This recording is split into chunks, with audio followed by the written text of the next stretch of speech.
M. Charest avait promis en 2005, puis je pense que c'est important de le rappeler aux gens, qu'il voulait être jugé sur une donnée qui était très importante.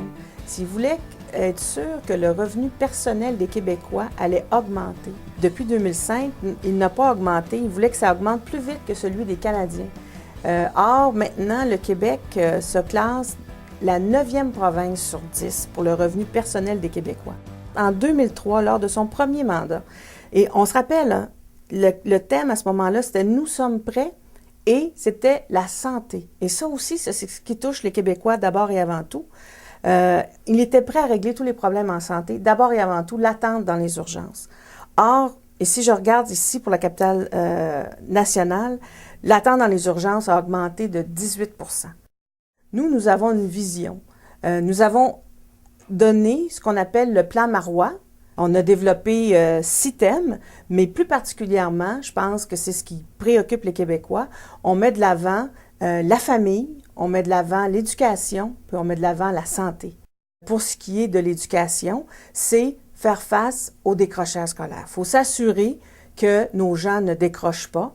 Alors pour ça, on veut, par exemple, réduire la taille des groupes dans les écoles, mettre des activités parascolaires, 1 heure d'activité parascolaire, avoir également des activités culturelles. Alors c'est toutes des choses là pour s'assurer qu'on ne décroche pas et aussi réinvestir massivement dans notre étude postsecondaire. Se préoccuper aussi de donner les places en garderie, un enfant, une place, et aussi donner à tous les Québécois qui en veulent un médecin de famille.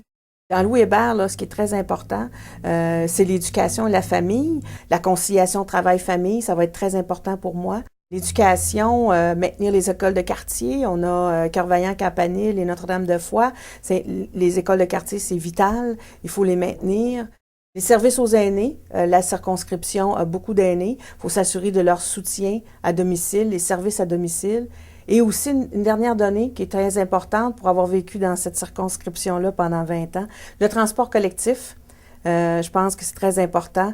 J'ai déjà voyagé, mes adolescents, manque de fréquence, je vais m'y attaquer.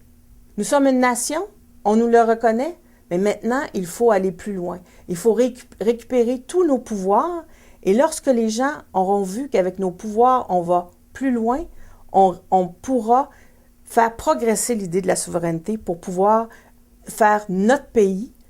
Si on ne se regroupe pas, on ne pourra pas avoir tous nos forces dans le même sens. Ne pas aller voter, là, c'est vouloir se donner un gouvernement par défaut. On ne peut pas se donner un gouvernement par défaut. Il faut aller voter, il faut choisir la meilleure équipe pour pouvoir donner aux Québécois ce dont ils ont besoin. Alors, ils ont besoin des gens qui peuvent faire face à la crise, créer la richesse pour pouvoir donner les services aux gens et s'assurer surtout de ne pas avoir un gouvernement de M. Charest.